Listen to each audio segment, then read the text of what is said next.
Okay, people, good morning. Hope you're well and in good health. It has gone past 10 a.m.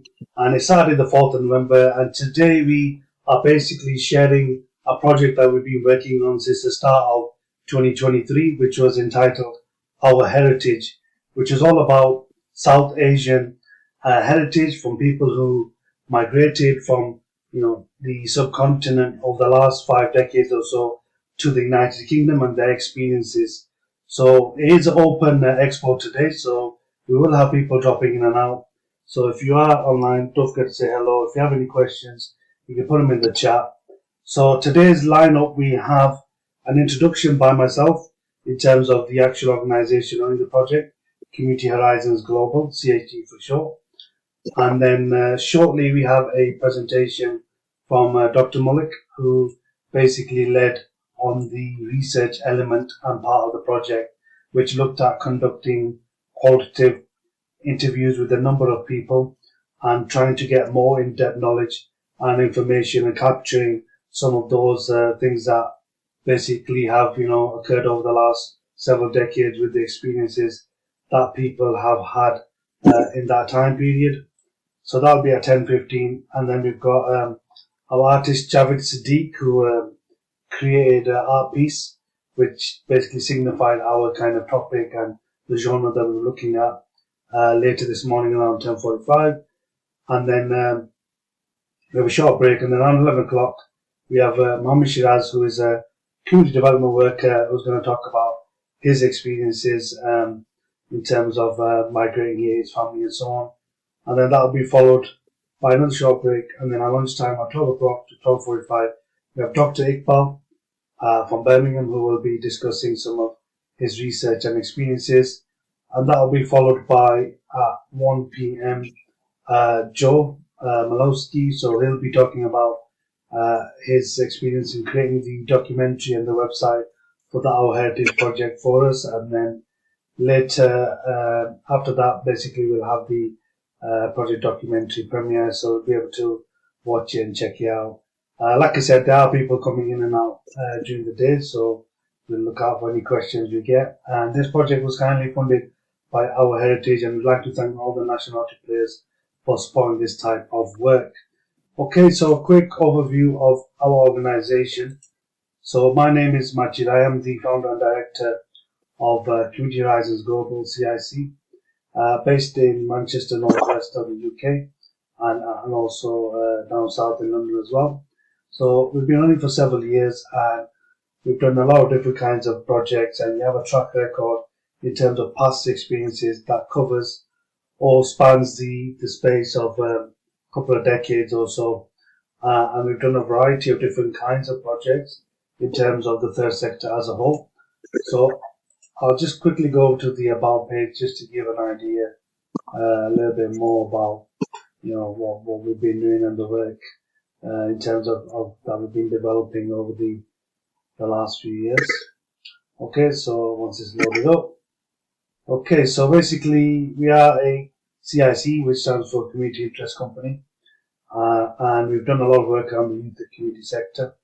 So a lot of our principles are looking at SDGs, so United Nations Sustainable Development Goals, and also operating around social and entrepreneurial type of principles as well.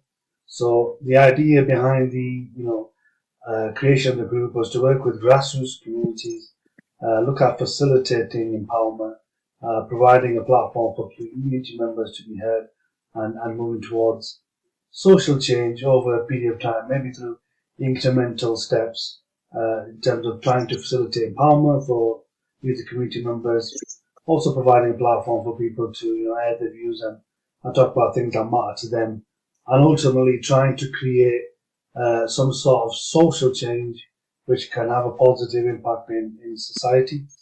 And like I said, we've had a track record of working with economically and socially deprived communities for quite a few years, and that has involved many projects around community cohesion, community development, charitable projects such as food banks, working around youth violence as well, working with youth as well in terms of mentoring, employability support, working with homeless refugees communities. So a variety of different communities there. And a lot of people who are on the margins of society and, as well as working across international boundaries. Our experience spans over 30 international projects over the last several years. So we have worked around the world in various countries in Europe and the Middle East, places like Spain, Turkey, Portugal, Italy, Hungary, also Cyprus, Poland, as well as Jordan and other places as well. And like I said, we are committed to kind of helping facilitate social change, looking at community empowerment through activity and engaging and listening to community members at the grassroots level. And this is the kind of entrepreneurial principles that we've been working towards. And in terms of, working with institutions, a lot of our work has been around BME communities, which stands for Black Minority Ethnic. Recently, we were at the Greater Manchester BME Community Network, where we were celebrating Black History Month, listening to other people, the presentation, oral stories, exploring Black History Month and those different elements around that. So a lot of our work has been with grassroots communities, with people from socially and economically deprived backgrounds and minority communities. I did mention some of the SDGs, so take a quick look at that. So some of you may be aware or may not be aware of the SDGs. So basically, it stands for Sustainable Development Goals. So it's basically an initiative from the United Nations. So basically, we're committed to the United Nations Sustainable Development Goals. So these goals, essentially, they are designed to address the global challenges we face, including, various themes around things like poverty, inequality, climate change, environmental degradation, peace and justice. And the goals that they have, there's about 17 of them, and they're pretty much interconnected. And the idea is to leave a legacy and create social change internationally across the world, different geographical locations and so on. And it's basically the goal and the target is to move towards that by 2030. So in the next 7 years, 6 years or so. So if you scroll down here, we can take a look and we can see some of those goals. So 17 SDG goals. So the first one is no poverty.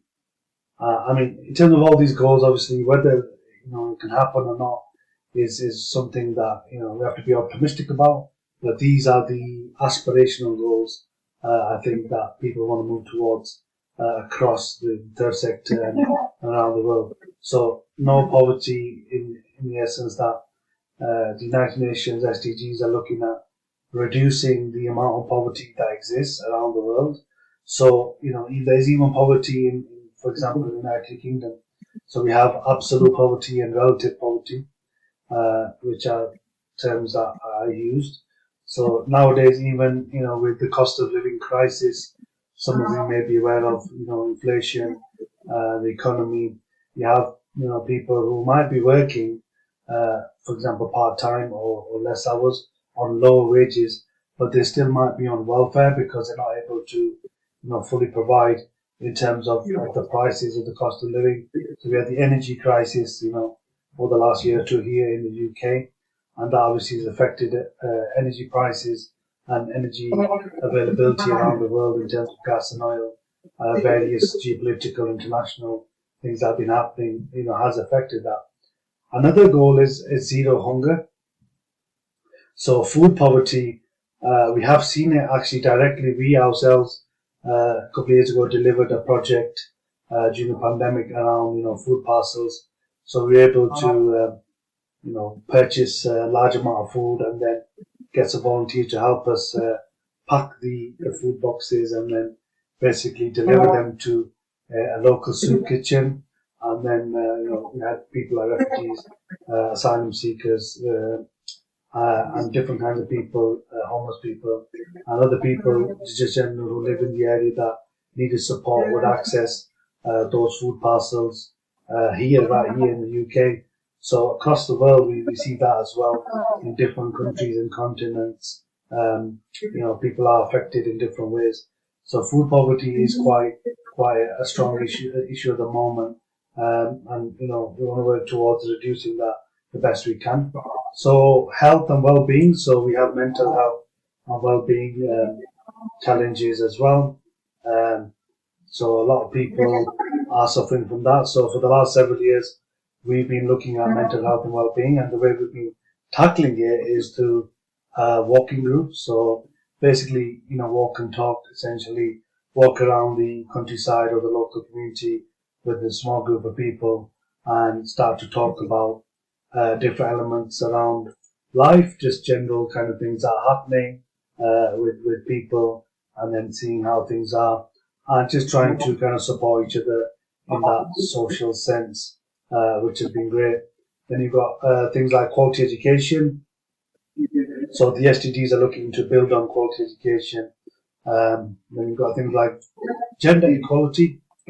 So obviously gender equality, giving opportunities for people around the world to have opportunities to be able to do the things that they want to do regardless of their gender.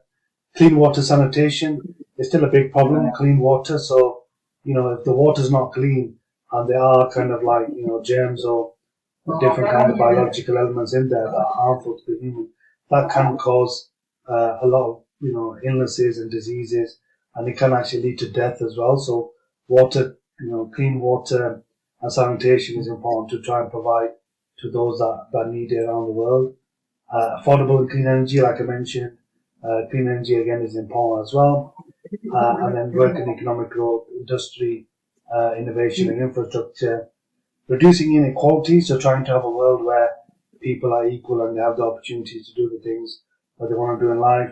Sustainable cities, so obviously we're looking at the green agenda, trying to reuse things, trying to reduce our carbon footprint, reduce the effects on the environment, which are negative, impacting on things like climate change.